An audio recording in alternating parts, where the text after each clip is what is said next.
करेंगे अलंकार। अलंकार में होता है, इसको हम अलंकार को आभूषण भी बोलते हैं। तो आभूषण में हो जाए काव्य शोभा बढ़ाती है। इसमें फिर होता है प्रवर्तक। प्रवर्तक का हो जाए आचार्य भामह। फिर अलंकार है, अलंकार में दूसरा प्रवर्तक हो जाएगा आचार्य दंडी, जो कि ग्रंथ है। इसका ये ग्रंथ है काव्य दर्श। अब है अलंकार का शाब्दिक अर्थ। इसका शाब्दिक अर्थ होता है शोभा कारक धर्म। फिर अगला, केशव दास कैसे कवि थे? तो केशव दास अलंकारवादी थे। ये एग्जाम में पूछा जाता है ये क्वेश्चन। अगला, अलंकार काव्य की आत्मा किसने कहा? तो आचार्य भामा ने। अलंकार जो शोभा बढ़ाए, और एक होता है अलंकार्य जिसकी शोभा बढ़ाए। अलंकार में होता है जो शोभा बढ़ाए, और अलंकार्य में होता है जिसकी शोभा बढ़ाए। अगर अलंकार का डिफिनीशन देखना चाहिएगा तो इसका डिफिनीशन हो जाएगा, जिस प्रकार से व्यक्ति अपने शोभा बढ़ाने के लिए गहने का उपयोग करता है, उसी प्रकार से काव्य अपनी शोभा बढ़ाने के लिए अलंकार का उपयोग करता है।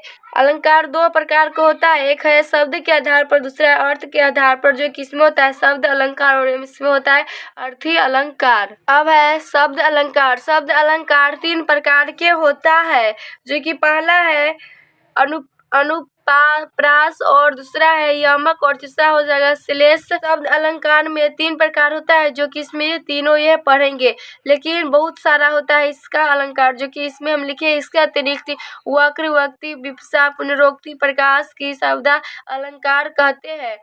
ये अलंकार के अंतर्गत आता है। पहला है अनुप्रास अलंकार, जो कि इसका ये बनता है अनु प्लस प्रास के मेल से ये बनता है अनुप्रास। तो अनु का मतलब हुआ बार बार, और प्रास का मतलब हुआ वर्ण आए बार बार। तो इसमें है जहाँ समान वर्षों की आवृत्ति बार बार हो, वहाँ अनुप्रास अलंकार होता है। जैसे इसके उदाहरण से हम जानेंगे। पहला है तरनी, तनुज, तट, तमाल, तरुवल, बहुखा, छाए।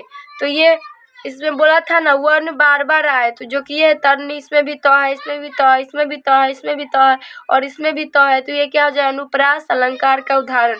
दूसरा है बेंदौरी, गुरु, पदुम, पराया, सुधि, सुभाष, सरस, अनुराग, जो कि इसमें ब है और इसमें गु है, और बेंदौरी गुरु, फिर इसमें प आया, फिर इसमें प आया, फिर फ आया, सु आया, सु आया, स आया। तो ये सब हो जाएगा अनुप्रास अलंकार का उदाहरण। अब है अनुप्रास के भेद। अनुप्रास के भी भेद होता है 5 भेद, जो कि पहला है छेकानुप्रास, और दूसरा है वृत्तिनुप्रास, और तीसरा है लटानुप्रास, और चौथा है श्रव्यानुप्रास, और 5वां है अनत्यानुप्रास। तो पहला हम पढ़ेंगे छेकानुप्रास। तो इसको हम कहते हैं, इसका डिफिनीशन हो जाएगा वह अनुप्रास जहाँ पर एक या अलंकार अनेक वर्णों की स्वरूप व क्रम से एक ही बार आवृत्ति हो, अर्थात वह वर्ण कम से कम दो बार आए।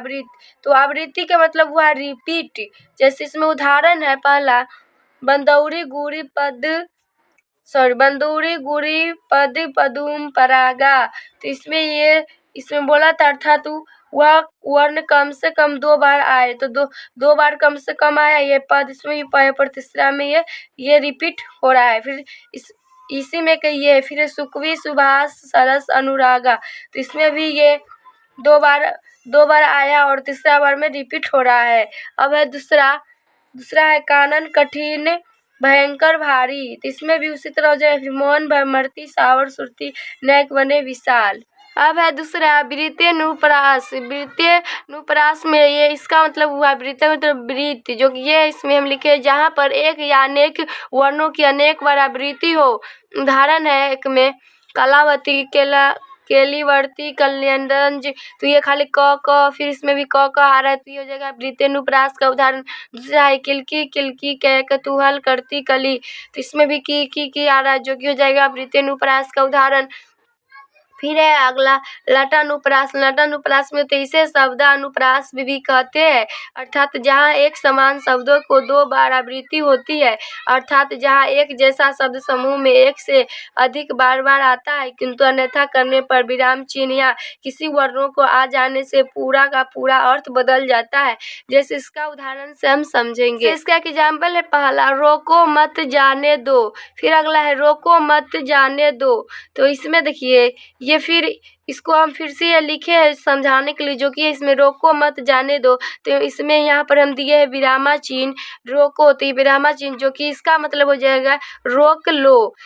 यहाँ पर विरामा चिन्ह दे दिए, तो जैसे कोई बोलेगा रोको रोको, तो ये हो जाएगा रोक लो, इसका मतलब यहाँ पर विराम चिन्ह देंगे तो विराम चिन्ह। अगला है रोको मत जाने दो, तो रोको मत, अब इस यहाँ पर हम विराम चिन्ह दिए तो ये बदल जाएगा पूरे के पूरे, जो कि ये रोको मत इसका मतलब हो जाएगा जाने दे, और इसका मतलब हो जाएगा रोक ले। तो इसमें बोला था अन्यथा करने पर विराम चिन्ह या किसी वर्णों के आ जाने से पूरा का पूरा अर्थ बदल जाएगा, जो कि इसमें बदल गया पूरा का पूरा अर्थ। तो यही इसका था। इसका 2 बच गया है, अन्यनुप्रास और एक है साबे अनुप्रास। ये अगले क्लास में कराएंगे।